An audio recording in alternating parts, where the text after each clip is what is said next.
Bom, ahn, ahn, a gente vai falar um pouquinho da parte matemática dos números complexos, que eventualmente pode ter ficado meio esquecida e precisa de algum reavivamento. Normalmente a gente tem isso no segundo grau, mas como fica um tempo sem mexer, a gente acaba esquecendo. Então aqui não vai ser tanto uma aula sobre números complexos, mas uma relembrar de coisas que a gente teve em algum momento. Ela complementa o vídeo anterior, onde a gente começou a falar de números complexos no R. Bom, aqui está a agenda. A gente vai explicar um pouquinho qual que é a filosofia, né, do por que fazer esse pequeno complemento, né? Vamos falar das coordenadas polares, que são essenciais para entender números complexos em matemática. Vão ter essa recapitulação aí, uma fixação de ideias através da medição de ângulos, tá? Na vida humana a gente usa graus, mas toda matemática usa radianos, então vai ter que a gente associar as duas coisas. Os graus são muito mais intuitivos, os radianos são um pouquinho complicados a princípio, mas a gente precisa superar essa barreira. Vamos falar também da relação entre coordenadas polares e cartesianas, de novo, nessa questão de intuição, né? A gente é treinado nas cartesianas, mas aqui nesse caso dos complexos é muito útil saber sobre as polares. E aí, para fixar os conceitos, a gente vai ver alguns pontos em coordenadas polares e cartesianas. Por último, a gente vai falar do círculo unitário para poder finalmente cair no programa Complex02.R, que foi onde apareceram algumas dúvidas nas pessoas que acompanham o canal. Bom, então, como eu falei, vai ser só uma breve introdução, né, para recapitular o que já foi aprendido. Não daria, não é a intenção nesse momento realmente apresentar os números complexos. E naturalmente, o que a gente quer é ilustrar melhor o que já está feito naquele programa Complex 02R. Bom, e uma última coisa que é muito importante é dizer que a gente obteve várias imagens e dados também de algumas páginas, de alguns PDFs, e estão todos citados na bibliografia. Bom, aqui está uma apresentação bem simples do que são os números complexos. Bom, quais são os elementos deles? Basicamente eu tenho uma origem, né, um zero, como está aqui, que é chamada de polo. E tenho um eixo, que aqui está sendo chamado de L. Eu represento os pontos da seguinte forma. Eu traço uma semi-reta, né, um segmento de reta, entre essa origem, né, e o ponto. E aí eu meço o ângulo formado por esse segmento de reta com esse eixo polar, ok? Bom, aqui está tudo em graus, né? Então vamos ver aqui. Esse ponto, 360 graus, significa, em coordenadas polares, significa que eu estou distante 3 unidades do polo, né, do centro. Que unidades são essas? São metros, quilômetros? São simplesmente unidades dessa representação. Aqui tem o 1, se eu pegar essa medida aqui e andar nesse segmento de reta, eu vou ver que tem 3 dessa unidade aqui nesse segmento de reta. Bom, e aí tem mais um outro cara, que é 4, quer dizer que ele está 4 unidades, né, considerando isso aqui como unidade, esse 0 até 1 como unidade, e o ângulo é 210, tá? Uma coisa importante que a gente precisa ficar claro desde logo é que essas coisas aqui parece que estão movimentando, mas não tem nenhum movimento envolvido. Isso aqui é uma coisa estática. Quer dizer, alguém me falou, tá nesse ângulo, não falou como chegou lá e nem se foi sempre assim. O que importa é essa medida aqui, que é o ângulo, né? Então esse ângulo aqui é um ângulo super aberto, que é 210 graus. Tá, aqui está a referência de onde a gente pegou essa informação. Eu não sei decor, mas eu acho que é alguma imagem da Wikipedia em inglês. Eu estou falando Wikipedia não é porque eu sou pedante e estou usando a Wikipedia em inglês, também não é porque eu sou americanófilo. A ideia é a seguinte, é que os programas foram feitos por pessoas que falavam em inglês, ou pelo menos estavam querendo se comunicar em inglês. E infelizmente tem algumas coisas de matemática que existe diferença entre o jeito de escrever matemática em português e em inglês. Então, para evitar alguma confusão, a gente está usando tudo em inglês, tá? Porque o R está escrito em inglês, a gente vai pensar na matemática em inglês, que é a origem das coisas do R. Bom, então aqui tem a forma como são medidos os ângulos em graus, tá? Isso aqui é para relembrar e para treinar a intuição, né? No relógio as coisas começam, aqui é 12, né? E começa de lá para cá, vamos dizer, da esquerda para a direita. Na verdade, os ângulos são medidos ao contrário, no sentido anti-horário, tá? Ou seja, da direita para a esquerda. E aqui estão um monte de ângulos de 30 em 30 graus, tá? Isso não é casual, a gente vai usar isso. Então tá aqui claro, né? 30 graus aqui, 60 ali, 90, aqui 180 e aqui 270. Bom, uma coisa importante é que em graus tem um negócio, em ângulos em geral, tem um negócio que é importante gravar. O menor número, que é 0, é igual ao maior número, que é 360. É mais ou menos como as 0 horas de amanhã são iguais às 24 horas de hoje, entendeu? Então as duas coisas são iguais, isso é importante deixar registrado. Bom, aqui estão aqueles mesmos ângulos de 30 em 30 graus, agora em radianos. Bom, os radianos, a rigor, podem ser entendidos assim. Eu pego esse círculo aqui, eu quebro ele aqui nesse 0 e estico, né? Aí esse comprimento vai dar 2 vezes π, que é um número mágico aí, que depois a gente vai explicar, vezes r, tá? Então, na verdade, nesse círculo aqui, supondo que ele tenha o raio 1, né? O r é igual a 1, então eu posso falar só em 2π, tá? Bom, esse número não interessa agora os detalhes dele, mas é um número muito especial para matemática e ele é daqueles números que não podem ser representados no computador. Eles têm um número infinito de casas. Tem gente calculando o π hoje em dia com 30 bilhões de casas e, naturalmente, sendo infinito, estão longe do final ainda, tá? Mas os matemáticos escrevem só essa letrinha e tá resolvido para eles. Bom, então aqui está repetindo aquilo que eu falei. Bom, em primeiro lugar, 0 e 360 são a mesma coisa, tá? E aqui esses coisas de 30 em 30 graus também estão sendo incrementados de π sobre 6 em π sobre 6, tá? Π sobre 6 dá para fazer por regra de 3, não sei o que, significa 30 graus, tá?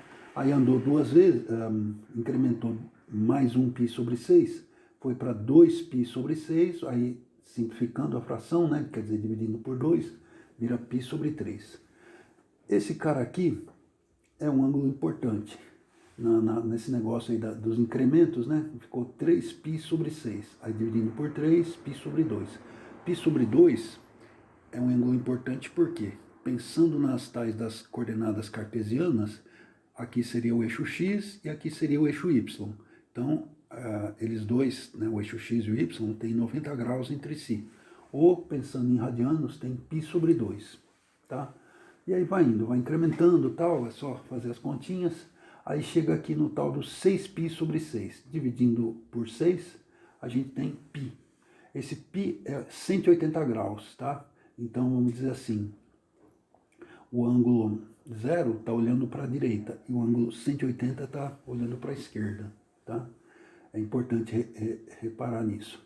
E aqui tem o outro ângulo que é importante, é bom memorizar, que é 3π sobre 2, que é o oposto de π sobre 2.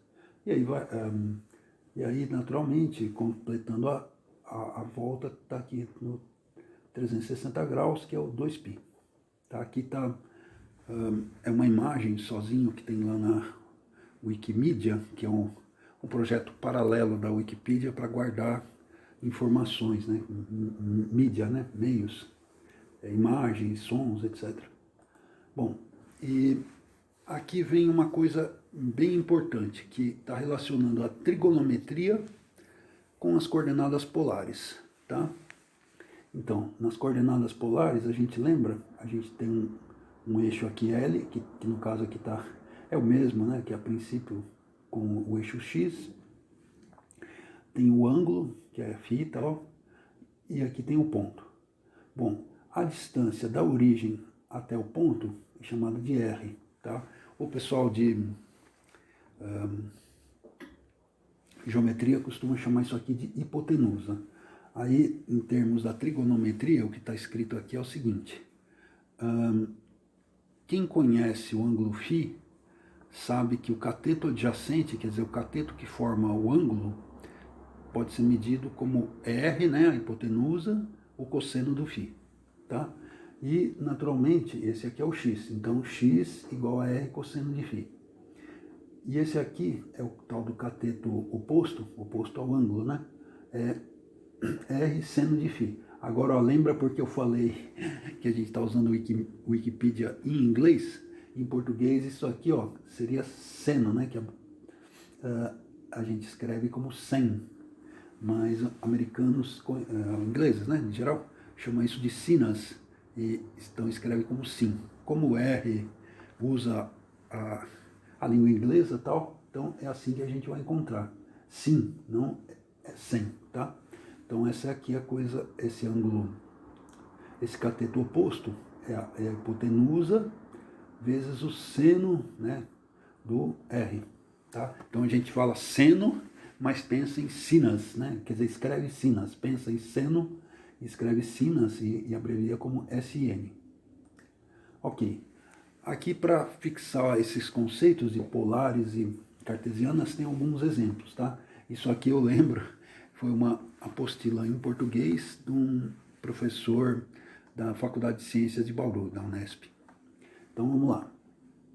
Em primeiro lugar tem o ponto, que o x dele é 0, é 1 e o y é 0. Ou seja, esse ponto aqui, tá? Ou seja, ele andou a partir da origem, né? Ele andou uma unidade para a direita, mas não subiu, não andou na vertical. Ok? Então, qual que é a distância dele até a origem? 1. E qual que é o ângulo que ele faz com o eixo x? É 0, tá no próprio eixo x, então é 0. Então, por isso a coordenada polar dele é coincidentemente, né, um 0 também. Bom, agora vamos ver 0, 2, né? Quer dizer, 0 na horizontal e 2 na vertical. É esse ponto aqui. Então, qual que é a distância dele até o centro? Tá fácil de ver, né? 2. E qual que é o ângulo? Aí lembra que a gente viu? 90 graus, π sobre 2. Tá? Então, é por isso. Agora, esse outro ângulo, o ponto aqui, menos 3, 0. Então, tá menos 3 aqui para a esquerda, né? E aqui a distância, né? Da origem. Aí o ângulo é π, por quê? Lembra, é 180 graus. Então, esse ângulo é isso aqui. Sai daqui vai, e tá aqui. Tá? Então, essa abertura toda aqui, que é o π. Bom, agora 0 menos 3, que é, aliás, já foi 1, desculpa. Então, 1 é isso aqui. Bom, em primeiro lugar, ele tem o tamanho igual em x e y. Então, o ângulo, a semi-reta que une ele com a origem, está na bissetriz, né, na metade desse ângulo. Então, a metade desse ângulo, se esse ângulo é π sobre 2, a metade é π sobre 4. Por isso que está esse número aqui. Tá? Então, e por último, raiz de 2 vem daquele teorema de Pitágoras, né? 1 mais 1 ao quadrado é igual a 2. Aí, tirando o quadrado, a raiz quadrada vira raiz de 2. E aí, mesma coisa, esse tal de menos 2, 2. De novo, ele é um quadrado, né? A diagonal dele é 2 vezes maior do que a do quadrado anterior, então é 2 raiz de 2. Agora o ângulo, como que a gente faz? Bom, em primeiro lugar, aqui tem 2π.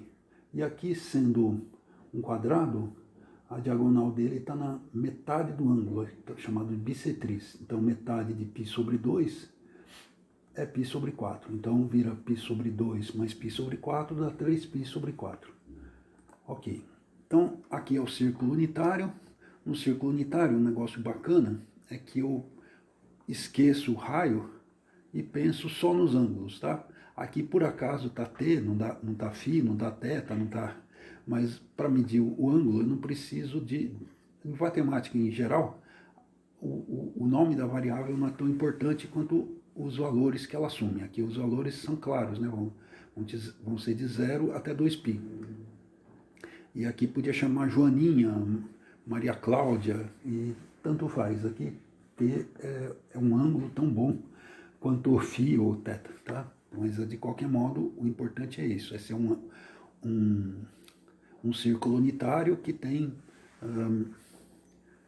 que é usado, muito útil para medir ângulos e para a gente entender que as coordenadas aqui andando em cima desse círculo são cosseno de t e seno de t. E caso eu tenha um ponto que está para além desse círculo unitário, quer dizer, no fundo ele está num círculo maior, é só eu multiplicar pelo raio. E por outro lado, também se estiver aquém, quer dizer, o raio dele, a distância dele até a origem for menor do que 1, está aqui dentro. De novo eu penso no unitário e deixo o raio do lado de fora, tá? Então, é o que está escrito aqui, tá? Então, aqui dentro eu estou pensando no círculo unitário. E aí, agora já estou com números complexos, né?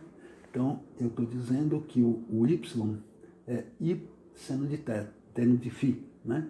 E o x é o cosseno de φ, como a gente viu naquele desenho. E aí, isso pensando no círculo unitário, para pensar num ponto real, fora desse círculo unitário, é só multiplicar pelo raio, quer dizer, pela distância da origem até esse ponto. Bom, e aí vamos finalmente chegar no programa. A primeira ideia é o seguinte: para calcular, como eu comentei, né, para calcular o raio, a gente usa Pitágoras, que é o quadrado da hipotenusa é igual ao quadrado das... Quer dizer, a soma dos catetos ao quadrado, né? E aí a gente divide, quer dizer, tira a raiz quadrada e tem o r. Aqui a gente não está preocupado com o número negativo, né? A possibilidade do r ser negativo, porque a distância, o r é uma distância, ele é sempre positiva, não existe distância negativa, né? E aí esse r é chamado de mod z. Bom, e para calcular o ângulo, a gente usa, a partir do x e y, a gente usa primeiro a gente calcula o r e tal, e depois usa, por exemplo, o y, e essa função arcosseno, que dá qual que é o ângulo a partir dessa relação, né, razão, né? Bom, então, como chega nessa razão? A gente sabe que o y é igual a r seno de φ, portanto, é só jogar o r para o outro lado, a gente sabe que y sobre r é igual a seno de φ. E, para calcular o φ, é só chamar essa função inversa, que dado essa razão, devolve o ângulo, tá? E aí, no caso do r, o número φ é dado pela função arcz. Bom, Então, aí que a gente tem aquela fórmula que está lá no programa. O Z, né, que é o número original expresso em coordenadas polares, então fica escrito assim, mod C, né, cosseno arg C, mais I, 1I, para virar imaginário, né, seno de arg C. Aí fica meio sobrecarregada a notação, né? Então, o que a gente faz? A gente cria duas variáveis adicionais para ficar mais legível. Então, coloca o mod C no R e coloca o arg C no φ. Aí fica com uma carinha mais parecida com essa fórmula original aqui. Tá? Então, fica mais fácil de ver. Para ver essa escrita em coordenadas polares daqui, nesse jeito aqui, é preciso um pouquinho mais de treino, né, de habituar um pouquinho mexer com números complexos, mas desse jeito aqui não tem problema, a gente já escreveu exatamente igual à fórmula original. Bom, agora no final, uma coisa muito importante é o seguinte, quando a gente fez naquele mesmo programa, comparou C com Z, deu errado, ou seja, o R falou, ó, o C é diferente do Z. Aí a gente foi ver, falou, puxa, como? A gente fez tudo certo, tal, fez tudo a matemática certinha, o que será que está errado? Bom, aí lembrando, né, em matemática os números são infinitos, tá? Mas na computação necessariamente são finitos. Então, sempre que a gente está mexendo com computação, vai ter arredondamento, vai ter imprecisão. O problema é, naturalmente, manter essa imprecisão sob controle, não deixar ela crescer muito. Aí, no caso, a gente mediu o raio, né, dessa diferença e deu uma coisa muito pequena, da ordem de 10 a menos 17. Praticamente nem dá para representar esse número no computador, que ele normalmente trabalha com 15 dígitos significativos. Então isso aqui foi uma coisa muito pequena. E aí dá um aviso para a gente, isso aqui é um certo problema que podia inclusive nem ter acontecido, mas que bom que aconteceu porque ele dá um aviso para a gente. O aviso é o seguinte, quando mexe com números de ponto flutuante, não se deve pensar em igualdade, exatidão, né? Exatidão na igualdade, a gente deve pensar em aproximação.